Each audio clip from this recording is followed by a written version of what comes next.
പുലിപ്പല്ലി കേസിൽ റാപ്പർ വേടൻ്റെ അറസ്റ്റും പിന്നീടുണ്ടായ അനാവശ്യ നടപടികളും വിവാദമായതോടെ തിരുത്താൻ ഒരുങ്ങുകയാണ് വനം വകുപ്പ്.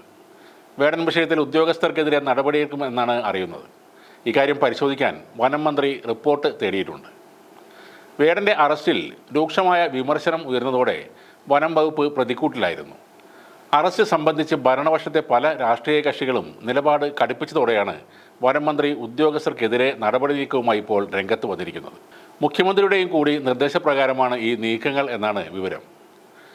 ഇന്ന് റിപ്പോർട്ട് ലഭിച്ചാലുടൻ ഉദ്യോഗസ്ഥർക്കെതിരെ നടപടിയെടുത്തേക്കും. വേടൻ്റെ അറസ്റ്റിനെ തുടർന്നുണ്ടായ നടപടിക്രമങ്ങളിലെ അനാവശ്യ തിടുക്കം ചൂണ്ടിക്കാണിച്ച് വനം വകുപ്പിനെതിരെയും മന്ത്രിക്കെതിരെയും രൂക്ഷമായ വിമർശനം ഉയർന്നിരുന്നു. വേടൻ്റെ ജാമ്യാപേക്ഷയെ വനം വകുപ്പ് എതിർത്തിരുന്നു. വേടൻ രാജ്യം വിട്ടുപോകാൻ സാധ്യതയുണ്ടെന്നും തെളിവ് നശിപ്പിക്കാൻ സാധ്യതയുണ്ടെന്നുമായിരുന്നു വനം വകുപ്പിൻ്റെ വാദം. എന്നാൽ രാജ്യം വിട്ടു പോകില്ലെന്ന് വേടൻ കോടതിയിൽ വ്യക്തമാക്കിയതോടെ ജാമ്യവും ലഭിച്ചു. വേടനെതിരെ കടുത്ത നടപടിയുണ്ടാകുമെന്ന് ആദ്യഘട്ടത്തിൽ സൂചിപ്പിച്ച വനം മന്ത്രി പിന്നാലെ നിലപാട് മയപ്പെടുത്തി കൊണ്ടുവന്ന് വേടന് പിന്തുണ നൽകിയിരുന്നു. ലക്ഷക്കണക്കിന് യുവാക്കൾ വേടനോടൊപ്പമാണ് എന്നതും ഭരണപക്ഷത്തെ മാറ്റി ചിന്തിപ്പിക്കുവാൻ ഒരു കാരണമായിട്ടുണ്ട്. വേടൻ എഴുതുന്നതും പാടുന്നതും പങ്കുവെക്കുന്നതും ഇടതുപക്ഷത്തിൻ്റെയും കൂടി ആശയങ്ങളാണ്. അയാളുടെ വരികളിൽ നോക്കിയാൽ കാണുന്ന ചില കാര്യങ്ങൾ ഇതൊക്കെയാണ്.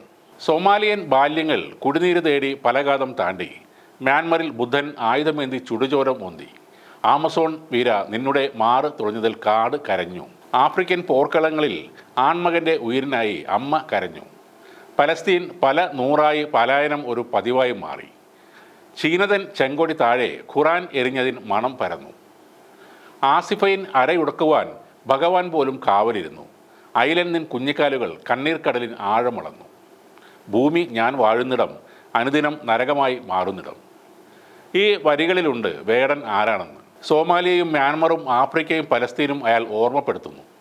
ആസിഫയും അയിലനും മരിച്ച ദുഃഖം അയാൾ നമ്മളോട് പങ്കുവെക്കുന്നു. 5 ഗ്രാം കഞ്ചാവിൽ കത്തിത്തീരുന്ന ആളല്ല വേടൻ.